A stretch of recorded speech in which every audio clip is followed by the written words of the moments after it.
देखो छात्रों, प्रिय अध्यापकों, हम हम उस धरती की संतति है, इस कव्वाली विधा कविता की जानकारी देख रहे। पहले वीडियो में हमने लड़कों का पक्ष देखा है। लड़के अपने पक्ष में पौराणिक और ऐतिहासिक पुरुषों के नाम रखते हैं, उनकी शौर्य गाथा वीर गाथा दिखाने की बताने की कोशिश करते हैं। पौराणिक विषयों में भक्त प्रहलाद और उसके साथ साथ ध्रुव ऐसे महान पुरुषों की, है ना, भगवान के भक्त की जानकारी रखने का प्रयास करते हैं। तो लड़कियां कहती है कि हम भी कुछ कम नहीं है, अपनी शेखी मत बगारे, तो क्या हम भी कुछ कम नहीं है, इसकी जानकारी वो देते हैं, इसकी जानकारी देती है। और लड़कियां अपना पक्ष रखती है। आज क्या कहिए, क्या कहिए, हाँ क्या कहिए, जिस मिट्टी में लक्ष्मीबाई जी जन्मी थी झांसी की रानी। देखो, ये भारत की धरती ऐसी है कि जिस मिट्टी में, देखो, महारानी यानी कि रानी लक्ष्मीबाई जन्मी थी। देखो, रानी लक्ष्मीबाई वो बचपन में उनका नाम मनकर्णिका तांबे था। तो उनकी माता भगीरथी बाई और पिताजी मोरोपंत तांबे। मनकर्णी का जन्म 1828 में हुआ और मृत्यु उनका 1858। वो केवल 29 वर्ष अपना जीवन जी। लेकिन देखो, अपने जीवन में वह ऐसा वो कार्य, ऐसी शौर्य गाथा निर्माण की गई उन्होंने कि पूरा विश्व, भारत देश उनकी शौर्य गाथा बड़े गर्व से गाता है। देखो, झांसी की रानी लक्ष्मीबाई, वो उनका विवाह झांसी के नरेश गंगाधर राव के साथ हुआ, और है ना, तो उनका जो बेटा दामोदर है ना, आनंदराव दत्तक पुत्र, आगे चलकर 1857 में रानी लक्ष्मीबाई स्वतंत्रता संग्राम में कूद पड़ी और स्वतंत्रता संग्राम का उठाव में उन्होंने भाग लिया। तो उनके पास के जो भी उनका राज्य अच्छा वो कर रही थी, उनके राज्य की प्रजा खुश थी। लेकिन ओरछा दतिया के राजाओं ने झांसी पर आक्रमण किया। रानी ने बड़ी सफलता से उस आक्रमण को विफल कर दिया। तो आगे चलकर अंग्रेज़ों को ये देखा नहीं गया, तो अंग्रेज़ों ने रानी को अपने किला छोड़ने की बात कही और किला आप छोड़िए और आप देखो हमारी पेंशन पाए। तो ऐसी बात अंग्रेज़ों ने कही और रानी ने उस बात को ठुकरा दिया। और फिर ये साहसी वीरांगना रानी लक्ष्मीबाई ने अपने किले को खाली नहीं किया। तो 7 मार्च को अंग्रेज़ों ने किला खाली करने का आदेश दिया, लेकिन उस बात को रानी ने नहीं माना और अपनी महिला फौज और पुरुषों की फौज खड़ी करके अंग्रेज़ों के खिलाफ लड़ने की कोशिश की। देखो, मृत्यु दम तक रानी लक्ष्मीबाई लड़ती रही, मेरी झांसी नहीं दूंगी ऐसा कहती रही। लेकिन उनके ही कुछ लोग और फिर अंग्रेज़ सेना ने लूटपाट शुरू की और 22 मई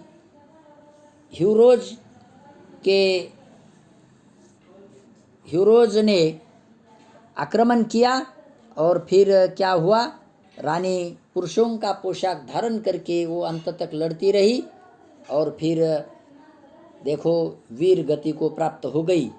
तो मरते दम तक अपनी झांसी किले को संभालने वाली, झांसी प्रजा का रक्षण करने वाली, मेरी झांसी नहीं दूंगी, मर्दानी खूब लड़ी, ऐसी अंत तक लड़ने वाली झांसी के लिए मेरी झांसी नहीं दूंगी, ऐसा कहने वाली, लड़ने वाली, जीवन के अंत तक बलिदान अपना देने वाली ये रानी लक्ष्मीबाई की गौरव गाथा आज भी हम गाते हैं। और लड़कियां कहती है कि देखो ऐसी ऐतिहासिक स्त्री जो कि अपना बलिदान करने वाली इस धरती पर जन्मी है। तो आगे देखिए, रजिया सुल्ताना दुर्गावती जो खूब लड़ी मर्दानी। रजिया सुल्ताना हम देखते हैं कि दिल्ली के तख्त पर राज करने वाली 1236 से 1240 तक 4 साल राज करने वाली, देखो ये इल्तुतमिश की पुत्री थी। दिल्ली की सल्तनत में एकमात्र स्त्री शासक रही जो कि रजिया सुल्ताना थी। उन्होंने 4 साल दिल्ली के गद्दी पर राज किया। उन्होंने पर्दा प्रथा को त्याग कर पुरुषों की तरह वो अपना बाना अपनाती थी और दरबार में जाती थी। देखो दुर्भाग्यवश उनकी देखो आगे चलकर हत्या हो जाती है। उन्होंने सैनिकों की कोट पगड़ी पहनना पसंद किया और युद्ध में बिना नकाब पहनते हुए वो शामिल हो गई। रजिया सुल्ताना ने देखो पर्दा प्रथा को त्याग कर पुरुषों की तरह कुर्ता टोपी पहनकर देखो वो लड़ती रही अपना राज्य बचाने के लिए, अपनी गद्दी बचाने के लिए। देखो अपनी राजनीतिक समझदारी और नीतियों से सेना तथा जनसाधारण का ध्यान वो रखती थी और दिल्ली की सबसे शक्तिशाली शासक उसी ज़माने में 1236 से 1240 तक वो राज करती रही। ऐसी देखो अपने देखो तख्त को संभालने वाली दिल्ली के रजिया सुल्ताना, उनका नाम भी हम गौरव से लेते हैं। देखो किसी को न डरते हुए वो 4 साल उन्होंने राज किया। तो ऐसी भी इस धरती की देखो ऐतिहासिक पीछे न हटने वाली ऐतिहासिक स्त्री भी हमने देखी है। आगे देखिए दूसरी ऐतिहासिक स्त्री जो इस भारत की धरती पर जन्मी, जिनका नाम है महारानी दुर्गावती, जो खूब लड़ी मर्दानी। महारानी दुर्गावती हम देखते हैं कि उनका जन्म 5 अक्टूबर 1524 राजपुताना में हुआ। दुर्गा अष्टमी के दिन उनका जन्म होने के कारण उनका नाम दुर्गा रखा। आगे देखे जैसे कि रानी दुर्गावती बहुत ही बचपन में सुंदर दिखती थी। जब उनका विवाह करने की बात आ गई तो संग्राम शाह के बेटे राजा दलपत शाह से महारानी दुर्गावती का विवाह हो गया। रानी दुर्गावती एक वीरंगना थी, बहुत पराक्रमी और साहसी वीर पत्नी थी। देखो आगे चलकर उन्हें नारायण नाम का एक पुत्र हुआ। वो गोंडवाना गोंडमंडल साम्राज्य की महारानी थी। उन्होंने भारतवर्ष में अपना नाम रोशन कर दिया। पति के मरने के बाद रानी ने अपने देखो राज्य की कमान संभाली, लेकिन ये आगे चलकर अकबर को ये देखा नहीं गया। एक रानी अपना राज्य बहुत ही बड़े अदब से, बहुत ही बड़े सुचारू रूप से चलाती है, क्योंकि रानी की जो प्रजा थी तो टैक्स के रूप में घोड़े हाथी रानी को देती थी। इतनी महारानी दुर्गावती अच्छी शासक थी जो कि उन्होंने 16 साल गोंडवाना का राज्य किया। तो ये अकबर से देखा नहीं गया। तो रानी को कहा कि तुम मुग़ल साम्राज्य के अधीन हो जाए, लेकिन इस बात को रानी ने ठुकरा दिया और अकबर के इशारे पर मुग़ल सरदार असफ खान ने 10,000 सैनिक को लेकर रानी के गोंडवाना राज्य पर आक्रमण की बात कही और रानी बड़ी ताकत के साथ युद्ध में उतर पड़ी। तो उन्होंने कहा कि अरे जंगल में छिपते लड़ने के बजाय हम मरना पसंद करेंगे, मरते दम तक लड़ेंगे और उन्होंने असफ खान के सेना को बुरी तरह से पराजित कर दिया। 2 वर्ष बाद फिर अकबर की सेना ने रानी पर आक्रमण कर दिया। रानी और बाज बहादुर में युद्ध हुआ। रानी बहादुर के साथ लड़ती रही। लड़ते लड़ते देखो बहुत ही मृत्यु दम तक आवेश के साथ लड़ती रही, लेकिन लड़ते समय एक तीर रानी के गर्दन में घुस गया। रानी बुरी तरह घायल हो गई। फिर दूसरा तीर रानी की आंखों में घुस गया।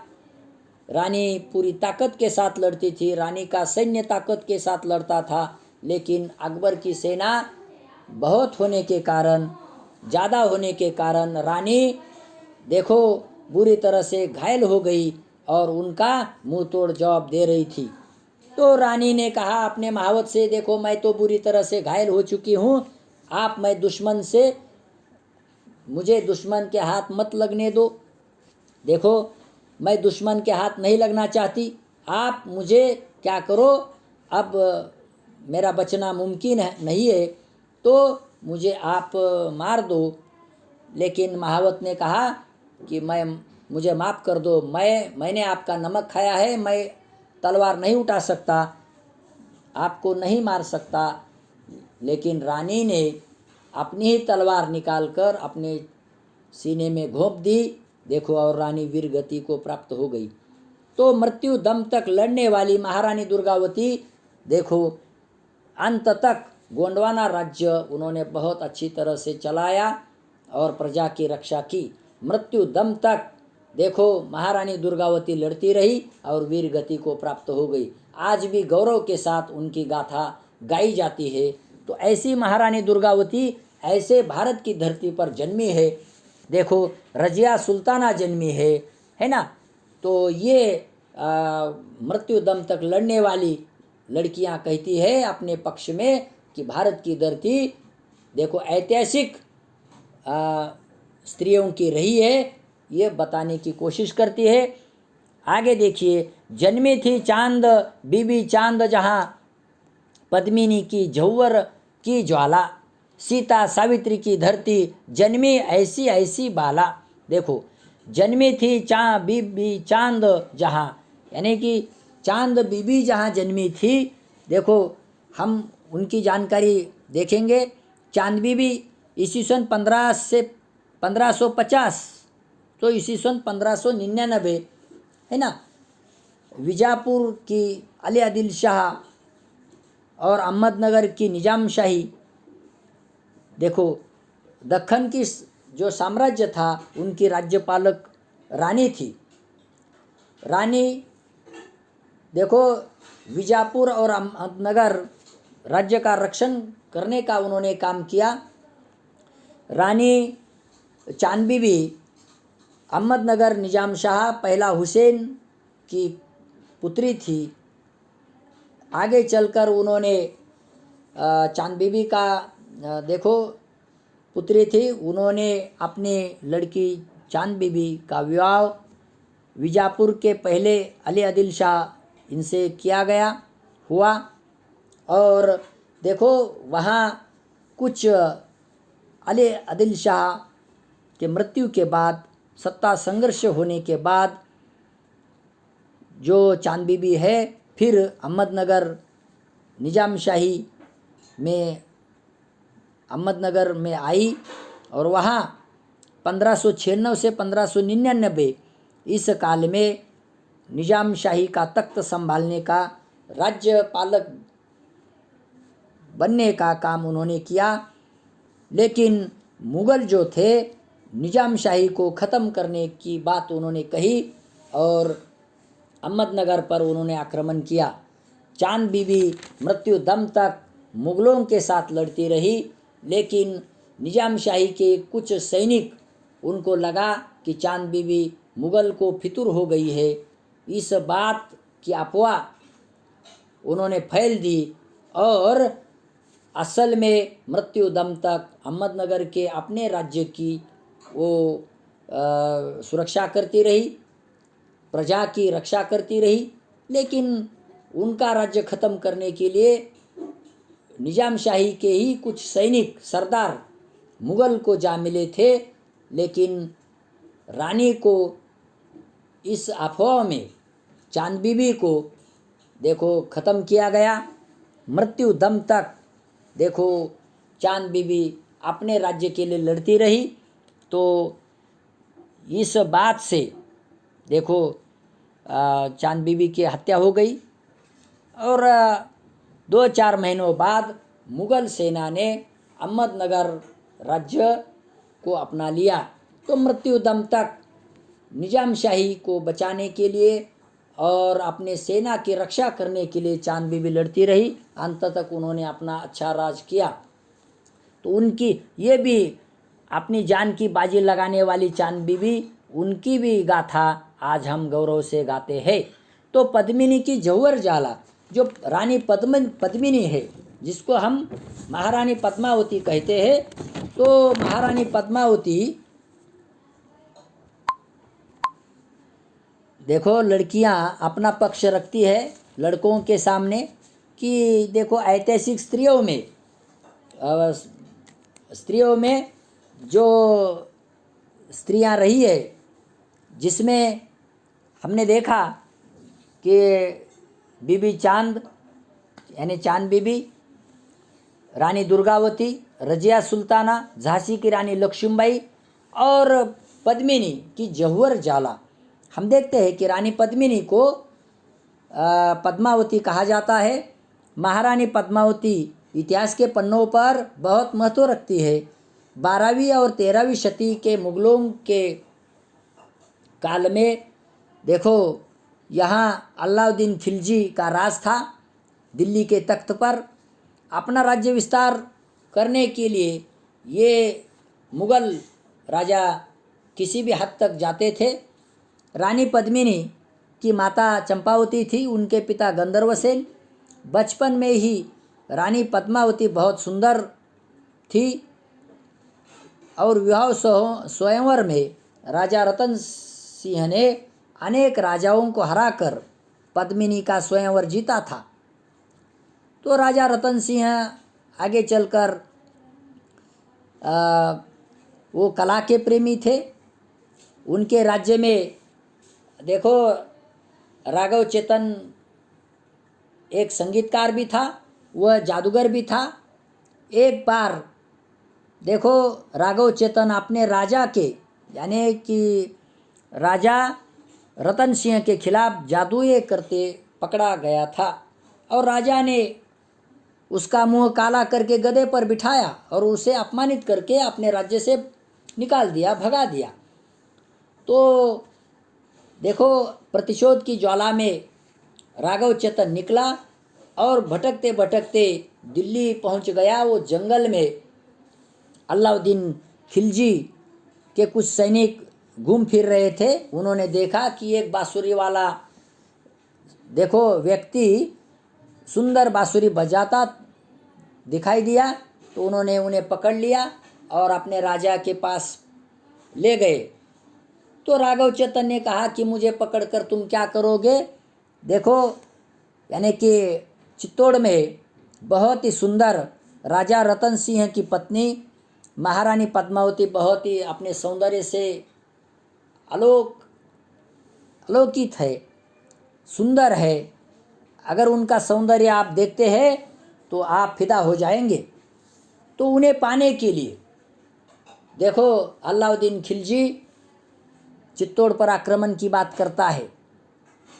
तो और राघव चेतन भी अपनी अपमानित प्रतिशोध की ज्वाला में देखो राजा रतन सिंह को सबक सिखाना चाहता था। तो आगे चलकर महारानी पद्मावती है ना को पाने के लिए उनके चित्तौड़ पर आक्रमण करने की योजना अलाउद्दीन खिलजी बनाते हैं, हमला करने की योजना रखते हैं। और उसी बात को लेकर देखो राजा रतन सिंह को कहते हैं कि मुझे एक बार महारानी पद्मावती का चेहरा दिखा दो। लेकिन उनसे उनके क्रोध से बचने के लिए, राज्य बचाने के लिए राजा रतन सिंह तैयार हो जाता है। महारानी पद्मावती को यह बात बता देता है। लेकिन पद्मावती ने कहा कि मैं किसी को चेहरा दिखा नहीं सकती, केवल मेरा प्रतिबिंब आईने में वो अलाउद्दीन खिलजी देख सकते हैं। तो उनका सौंदर्य देखकर, उनका प्रतिबिंब का सौंदर्य देखकर वो फिदा हो जाता है और गलती से, धोखे से राजा रतन सिंह को पकड़ता है और कहता है कि देखो, मुझे पद्मावती को सौंप दो, देखो। और फिर धोखे से राजा रतन सिंह को अपने कब्जे में ले लेते हैं अलाउद्दीन खिलजी के सैनिक।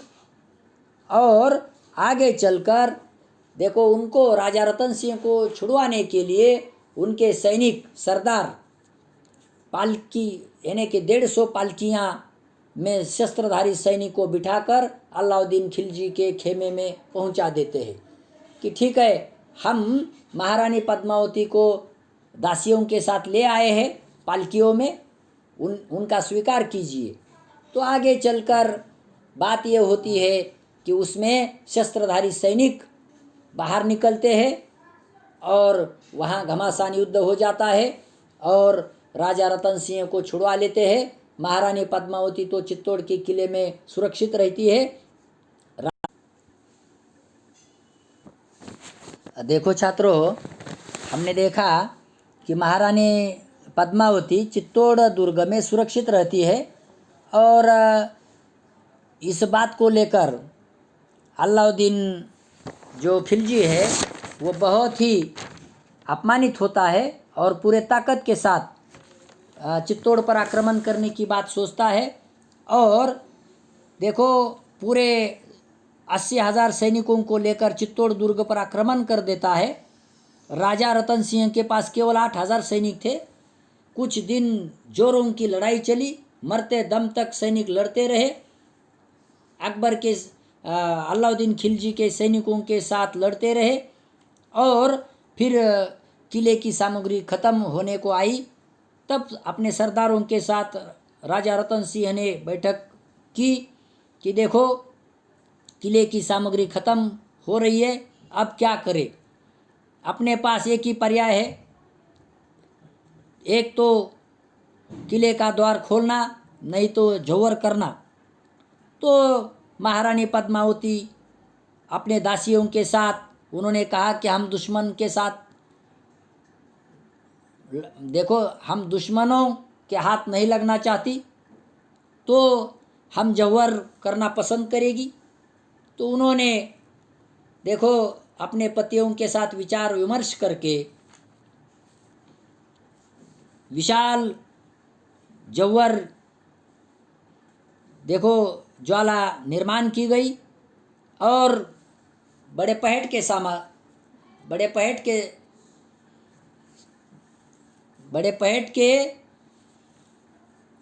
समय उन्होंने क्या किया, भजन पूजन करके उसी जौहर ज्वाला में कूद पड़ी। महारानी पद्मावती, दासियाँ और कुछ राजपुतानियाँ उन्होंने जौहर में कूदना पसंद किया और वो देखो वीर गति को प्राप्त हो गई।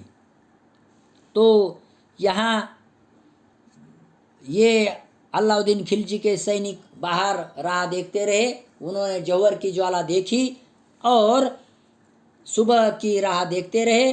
और जब उनके राजा रतन सिंह के सैनिकों ने किले का द्वार खोल दिया तो केसरिया बाना पहने हुए ये राजा रतन सिंह के सैनिक, अलाउद्दीन खिलजी के सैनिक, उन दोनों में घमासान युद्ध हुआ और मृत्यु दम तक लड़ते रहे। सिर कट गए, धड़ लड़ते रहे, ऐसी बात हो गई। तो बहुत ही अलाउद्दीन खिलजी के सैनिकों ने किसी को जीता नहीं, बल्कि चित्तौड़ पर आक्रमण करके उस ईंटों को, पत्थरों को जीता था। मृत्यु दम तक महारानी पद्मावती के सैनिक, राजा रतन सिंह के सैनिक लड़ते रहे। महारानी पद्मावती ने, राजपुतानियों ने जौहर पसंद किया, देखो, और आज भी उनकी जीवन गाथा बड़े गौरव के साथ गाई जाती है। तो ऐसी देखो स्त्रियां इस धरती पर जन्मी है, वो लड़कियां इस बात को बढ़ चढ़कर पुरुषों के सामने, लड़कों के सामने कही देती है। तो यह ऐतिहासिक